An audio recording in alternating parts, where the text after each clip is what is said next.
नमस्कार, मैं हूं संदीप कुमार और हम पढ़ रहे थे इंडियन पॉलिटी। और इंडियन पॉलिटी के अंतर्गत हम कवर कर रहे थे पार्ट 5, जो बात करता है किसके बारे में, संघ सरकार के बारे में।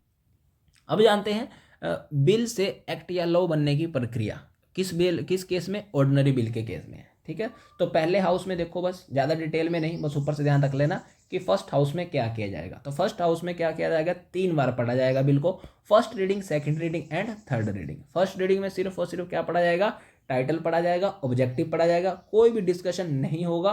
फिर इसके बाद बिल को छपने के लिए भेजा जाएगा, कहाँ पर, गैजेट ऑफ इंडिया में इसको प्रिंट किया जाएगा, जो किस मंत्रालय के अधीन आता है, मिनिस्ट्री ऑफ हाउसिंग के अंतर्गत आता है। ठीक है, फिर दूसरे में क्या करा जाता है, जनरल डिस्कशन हो जाता है। फिर इस बिल को कमेटीज के पास भेजा जाता है, जो बिल की बारीकी से क्या करेगी, जांच करेगी। ठीक है, और इसके द्वारा जो भी सुझाव दिए जाएंगे उनको माना जाएगा, नहीं माना जाएगा। ठीक है, मतलब एक्सेप्ट करा जाएगा। फिर उसके बाद ध्यान रख लेना, बिल को क्या किया जाएगा, पास होने के लिए या वोटिंग के लिए अगले चरण में भेजा जाएगा। ठीक है, फिर आता है हमारे पास तीसरे में क्या हो जाएगा, वोटिंग करवाई जाएगी। ठीक है, और वोटिंग के बाद ध्यान रख लेना, अगर बिल वो पास हो जाता है तो प्रिसाइडिंग ऑफिसर उसे कहाँ भेज दे देगा, सेकेंड हाउस में भेज देगा। ठीक है, तो फर्स्ट रीडिंग, सेकंड रीडिंग और थर्ड रीडिंग।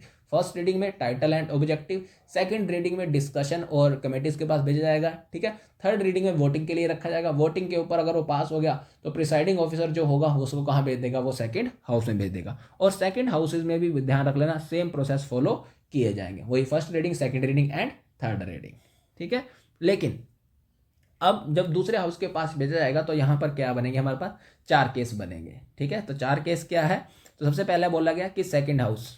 ठीक है, तो पहला केस क्या है कि सेकंड हाउस ने बिल को पास कर दिया, जैसे वो आया था वैसे ही डिस्कशन करा, वोटिंग करवाई और बिल क्या कर दिया, पास कर दिया विदाउट एनी अमेंडमेंट। ठीक है, तो bill pass the bill without amendment. ठीक है, तो इसका क्या मतलब हुआ कि लोकसभा से आया, पास कर दिया लोकसभा ने, उसके बाद कहाँ भेजा, वो राज्यसभा, राज्यसभा में क्या कर दिया, उसको पास कर दिया। तो दोनों हाउस ने क्या कर दिया, पास कर दिया बिना किसी अमेंडमेंट के। ठीक है, अब इसके बाद बिल कहाँ जाएगा, प्रेसिडेंट। और मान लीजिए प्रेसिडेंट साहब ने भी क्या कर दिया, उसको अपनी सहमति दे दी, अपनी असेंट दे दी, तो मान लो, तो बधाई हो, तो बिल क्या हो जाएगा, बिल जो है वो पास हो जाएगा, बिल क्या बन जाएगा, एक्ट बन जाएगा। हुआ ये वाला पॉइंट क्लियर। ठीक है, तो जैसा आया था वैसा ही, बिना किसी अमेंडमेंट, मतलब कोई भी उसने क्या नहीं करा है, चेंज नहीं करा है। अब दूसरा देखो, अब क्या कह रहा है कि सेकंड हाउस ने बिल को पास करा है अमेंडमेंट के साथ, संशोधन के साथ। ठीक है, मतलब उन्होंने क्या बोल दिया कि हाँ, ये पर्टिकुलर चीज को क्या कर लो, सुधार लो। ठीक है, तो पहले हाउस से आया था, दूसरे हाउस ने बोल दिया कि इसमें क्या कर लो, अमेंडमेंट कर लो। ठीक है, तो अब पहले हाउस के पास 2 रास्ते हैं। तो बिल देखो, यहां से आया, इसने पास कर दिया, किसके पास चला गया, दूसरे हाउस के पास चला गया, और दूसरे हाउस ने बोला कि हम क्या कर रहे हैं, कुछ अमेंडमेंट दे रहे हैं, इनको मान लीजिए। अब बिल वापस कहाँ जाएगा, पहले हाउस के पास। अब पहले हाउस के पास 2 रास्ते हैं। पहला रास्ता कि वो जो अमेंडमेंट आया है उन्हें या तो क्या कर ले, मान ले, या जो अमेंडमेंट आई है, मतलब जो अमेंडमेंट आई है उन्हें क्या कर दे, नकार दे। तो अगर तो मान लिया तो क्या बन जाएगा वो, और उसमें मान लो उन्होंने मान लिया कि हाँ भैया हम इसको चेंज करने के लिए क्या है, ठीक है, तो उन्होंने मान लिया, तो फिर बिल इसके बाद कहाँ जाएगा, प्रेसिडेंट, और प्रेसिडेंट उस पर क्या कर देगा, अपनी मान लो साइन कर देगा, तो बधाई हो, वो बिल क्या बन जाएगा, एक्ट बन जाएगा। ठीक है, लेकिन अब उसने क्या नहीं करा, मान लीजिए वो जो अमेंडमेंट है दूसरे हाउस ने दी थी, पहला हाउस उसको नहीं मान रहा है, तब क्या होगा। ठीक है, तो यहां पर लिखा है कि पहले हाउस के द्वारा, पहला हाउस अगर अमेंडमेंट को क्या कर लेता है, मान ले, ठीक है, प्रेसिडेंट उसके ऊपर साइन कर ले, तो बिल क्या बन जाएगा, वो एक्ट बन जाएगा। लेकिन अगर पहला हाउस जो है अमेंडमेंट नहीं माने तो क्या होगा, डेडलॉक होगा, मतलब दोनों सदनों में जो है बिल को लेकर तनातनी हो गई है। और जब तनातनी होगी तो ध्यान रख लेना क्या होगा, ज्वाइंट सीटिंग होगी, मतलब संयुक्त बैठक होगी ही होगी।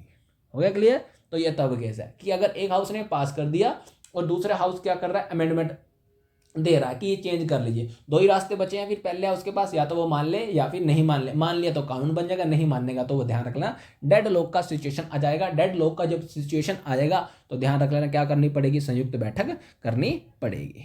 फिर उसके बाद है कि अगर दूसरा हाउस बिल को रिजेक्ट कर दे, ठीक है, तो बिल आया, पहले हाउस ने पास कर दिया, दूसरे हाउस के पास, दूसरे हाउस ने रिजेक्ट, बोला मैं सुनता ही नहीं इस बिल पर, कुछ भी कर लो तुम, मैं रिजेक्ट कर रहा है इसको, तो ऑटोमेटिक क्या हो गया, डेडलॉक हो गया, तब भी क्या होगी, ज्वाइंट सीटिंग होगी। फिर तीसरा कह रहा है, तो नेक्स्ट पॉइंट है कि अगर वो क्या करे, बिल के ऊपर कोई एक्शन ही ना ले और बिल को क्या करने, पेंडिंग ही रख दे, बोले जैसा है वैसा पढ़ता रहो, मेरे को कोई फर्क नहीं पड़ता उस चीज़ से, तो तब भी क्या हो जाएगा, ज्वाइंट सिटिंग हो जाएगी। तो बस ये ध्यान रखना कि ज्वाइंट सिटिंग कब कब होगी ऑर्डिनरी बिल के केस में, तो उसके ये प्रावधान है।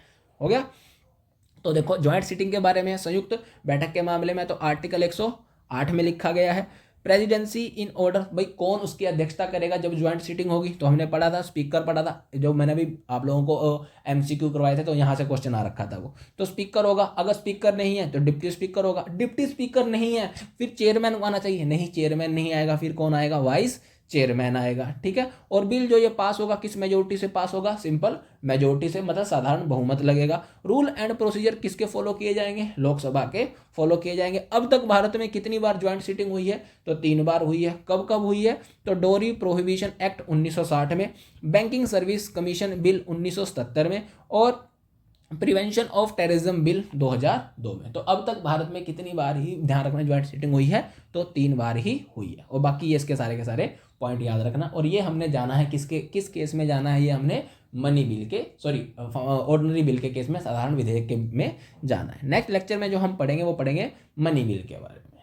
ठीक है।